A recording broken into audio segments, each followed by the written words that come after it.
Narito ang Balitang Pinoy TV.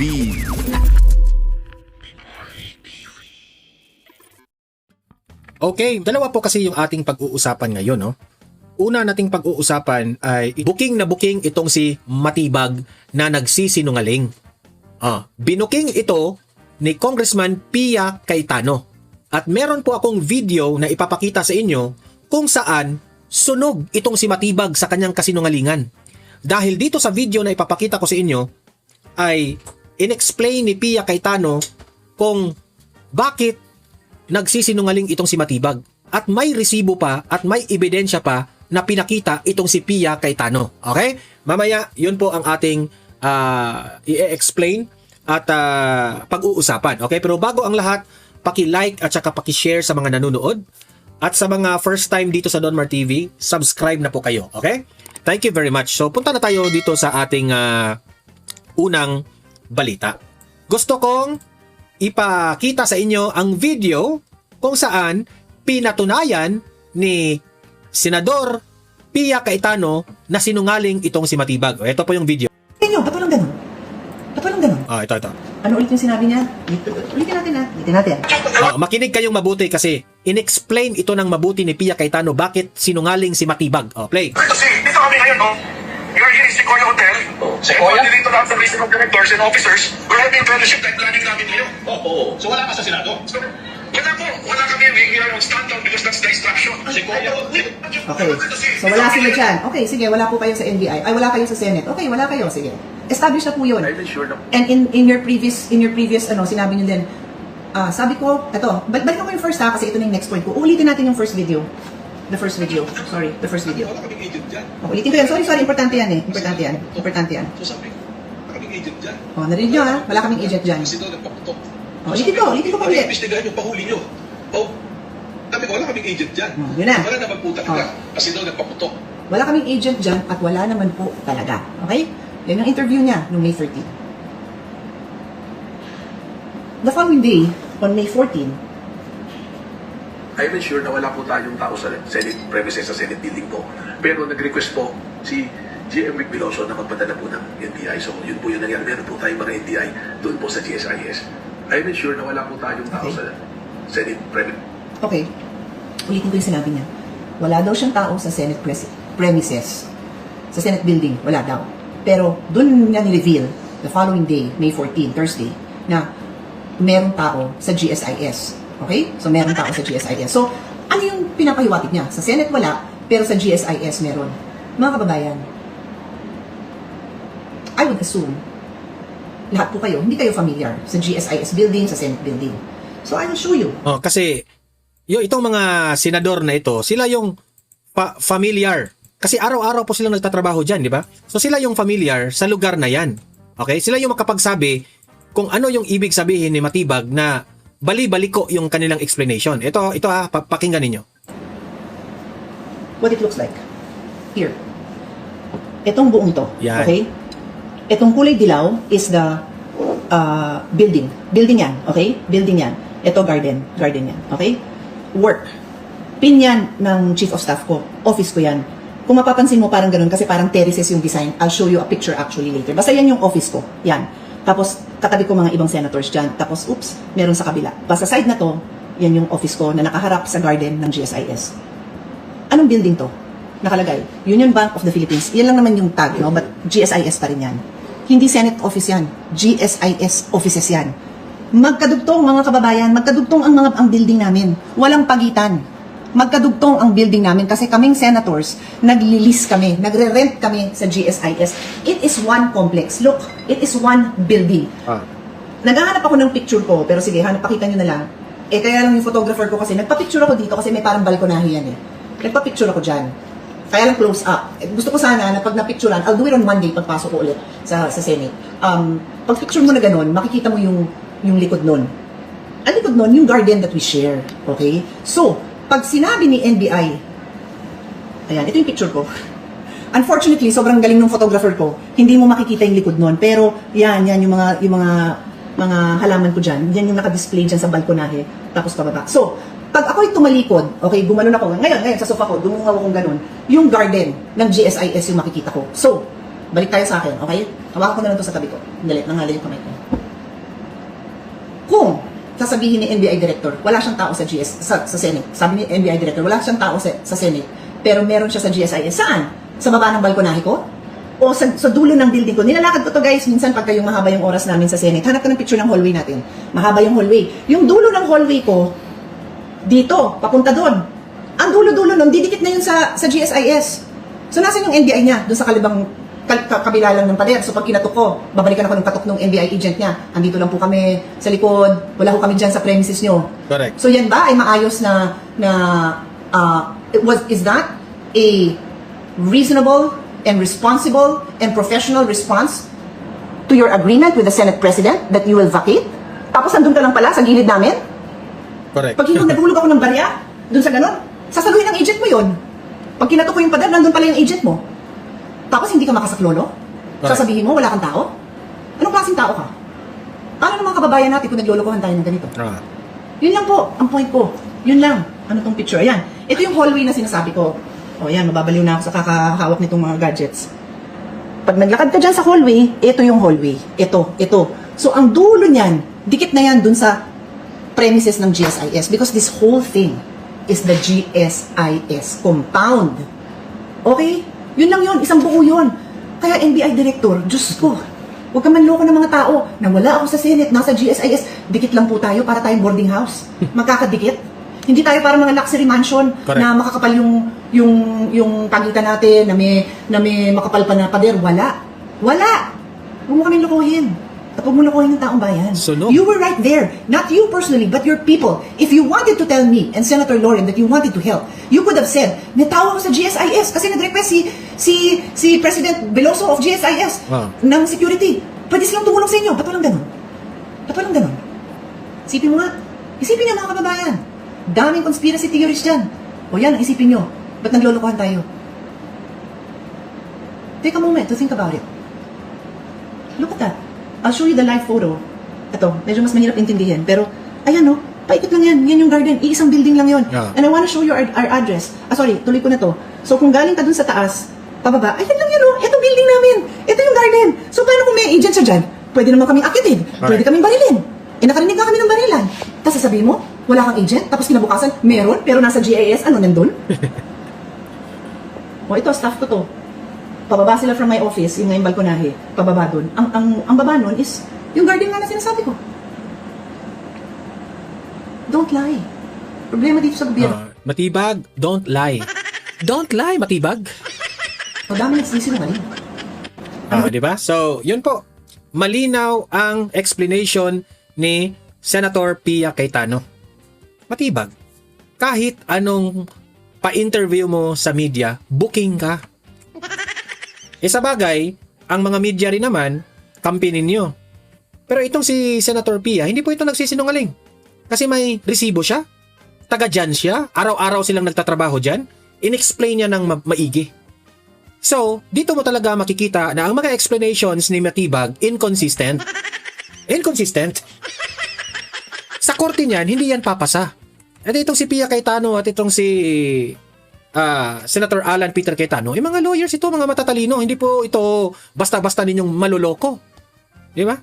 So kayo mga audience ko dito sa Donmar TV, anong masasabi nyo? Okay? Comment po kayo. Babasahin natin yan sa comment sections. Heto naman, ang sunod na ipapakita ko sa inyo, ang reaksyon ni Senator Amy Marcos sa gulo na ito at nakiramay siya doon sa security na kinaladkad. Ito po yung video. Ito na naman ang makabagong balita. Nakaharang, fully armed, ang mga NBI agents dyan sa bukana ng Senado. Hindi ba kami pala aalisin? Magkakabarilan ba dito? Kami naka-hostage ba dito? Yan ba ang pakay nila? Anong nangyayari? Bakit nandyan sila? Naka-lockdown kami? Nakaharang lahat ng NBI, fully armed, dyan sa pasukan ng Senado? Anong gagawin sa mga Senado? Dito kami sa klinik ng Senado kasi ang balita, ang NBI nag-take over na ng Senate. Ito na yung sa security At ngayon, pilit silang pumapasok dyan sa Senator's Lounge, sa plenary. At nung hinarang ng security ng Senate, kasi may sariling pulis ang Senate, binugbog at sinaktan ang security ng Senate. Talagang hindi na angkop itong nangyayari. Kawawa naman yung security namin. Ay, ayan. Ginagawa mo ng trabaho mo, grabe naman sa'yo. Sinuntok ka talaga? Lahat na. Sinuntong raw. Sinuntok, dinaganan? Sinuntok, dinaganan? Hindi ko. Anong ginagawa mo? Di ba? Pinagbabawalan mo lang? Na pumasok doon. Hindi ma'am, sinasala ko na din yung palabas kasi advice ko sa akin yun na huwag mo na palabasin yung mga walang QR code. Yung mga walang QR code, hindi pwedeng makalabas. Okay? At yung mga walang ewan ko lang bakit nagkagulo, bakit siya kinaladkad, sinuntok raw siya. So pinapalabas lang ko na yung mga empleyado po ng building ko. Bakit nila-knockdown ang Senate? Kanino ang Senate? Kanino na? NBI took over the Senate? No ma'am, bali upon instruction kanina, so kanina to lockdown na. So nung palabas naman, sinasala namin yung lalabas po para ma-hold po yung mga kung sino po yung Ang lakas ng tama. Ang ginawa dito, sino to? lahat Ano ka ba eh?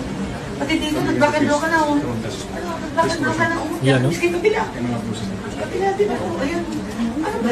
Sinaktan ka Di mo talaga. lahat po ko papasok ng pick up mo. Ha? Di mo lahat po nila. Hanggang sa Yan, pick-up yan nila? ang- Saan ka dadalhin? Hindi ko rin alam. Inarang ko po yung katawa ko doon sa may pintuan po. Sa may pinto. Hanggang nakita ko si One for lawyers, ma'am. nakita ko si Atty. Bahmud. Good afternoon, Vice President Yun ang nangyari ha, doon sa Ito naman yung reaksyon ni VP Sara sa nangyari. Sara Duterte. Mabuhay po kayo. How are you today, ma'am? Thank you. Update rin ito ha sa Hague, kay Tatay Digong. Okay. No problems today. Maraming salamat. At maraming salamat sa regalo na tulips for Mother's Day. And lahat ng mga hindi ko nag-greet nung nakaraang linggo ay binabati ko ngayon ng pagpapasalamat sa lahat ng mga ina sa kanilang sakripisyo at katapangan para sa kanilang pamilya. Belated Happy Mother's Day sa ating mga Thank you, VP. Filipino women. VP Inday, how's former President Rodrigo Roa Duterte, ma'am? Okay lang siya. Nabalitaan ko siya sa mga nangyari sa Pilipinas. Maliban na lang dun sa may kinalaman sa ICC, sa mga iba pang balita sa Pilipinas. At majority ng aming pinag-usapan ngayon ay patungkol sa pag-aasawa. Marriage. Okay. Marriage yung napag-usapan namin. Mahaba yung kwentuhan namin sa pag-aasawa. Ma'am, can you share with us a little bit of what's the highlight about marriage na pinag-usapan niyo ni PRRD kung okay lang, ma'am? Yes, ang highlight ay nag-agree kaming dalawa na para magkaroon ng successful na pagsasama ang mag-asawa, kailangan hiwalay ang kanilang kwarto. Kwarto. Pwede din, ma'am. So, yun yung conclusion na na-derive namin sa aming discussion sa pag-aasawa at pagsasama ng mag-asawa. Mas magiging harmonious at peaceful ang pamamahay kung hiwalay ang kwarto ng mag-asawa. VP, meron bang gustong... VP, meron bang gustong ipahiwatig or mensahe si President Rodrigo Roa Duterte, ma'am, sa mga kababayan natin? Well, siguro, base na sa base na sa napag-usapan namin ng pag-aasawa at pagkakaroon ng anak kahit hindi kasal. So, siguro ang makuha ko doon na message niya, although hindi niya sinabi na directly para sa mga kababayan, pero ang makuha ko doon ay kapag nagkaroon kayo ng anak, kahit hindi kayo mag-asawa, forever na yung bond ninyo. Lalo na pati kapag nag-asawa kayo tapos meron kayong anak. So, yeah. VP Inday, At saka pala, sorry. Sorry, go At ahead. saka, kailangan paniguraduhin ng mag-asawa na merong kapayapaan sa relasyon nila para sa kanilang mga anak. Yun. VP Inday, Yes. have you heard of the change in the Ito na yung reaksyon niya sa Senado ha. Senate presidency na si Senator Alan Peter Cayetano na po ang Senate President? Do you have any thoughts or lingering opinion about the change of leadership sa Senate, ma'am? Well, wala naman kasi kung ano yung liderato sa loob ng Senado, desisyon yon ng mga senators, mga membro ng ating Philippine Senate. So kung ano yung kalabasan ng kanilang botohan ay desisyon yon ng karamihan ng kanilang mga membro. VP, just to conclude, what's your thought about the ginawa nila kay Senator Bato, ma'am, that they're trying to sort of lock down the Senate right now because they want to capture him and implement or serve him the warrant of arrest coming from the ICC? Tulad ng mali yan, tulad ng ginawa nila kay dating Pangulong Rodrigo Duterte, mali din yun. No? Dahil ang isang warrant of arrest galing sa labas ng Pilipinas, hindi issued by a Philippine court, should be presented in a Philippine court. VP, do you have the message to your loving and kind supporters na VP, we want to let you know na hindi kami titigil At least yung mga answers ni VP Sara ay hindi talaga siya nangingialam sa pangyayari sa Senado, no? Kung ano man ang mga desisyon ng mga senador. sa pagsuporta namin sa inyong pamilya. Lalo na sa iyo, sa predicament mo, ma'am, na kinakaharap. Yes, patuloy din ang pagpapasalamat ko araw-araw. Nagpapasalamat ako sa ating mga kababayan dahil hindi sila tumitigil sa kanilang pagsuporta, hindi sila nawawalan ng pagtitiwala sa akin at nandyan pa din yung lalong-lalo na yung pagmamahal kasi nararamdaman ko na hindi lang siya parang basic support ba yung ginagawa ng mga kababayan natin, kundi yung meron ng pagmamahal dahil meron ng kasamang malasakit yung kanilang pagpapakita ng suporta. At sabi ko nga lagi ay hindi lahat ng mga public officials binibigyan ng ganyan ng mga kababayan natin. Kaya ako lagi akong araw-araw magpapasalamat.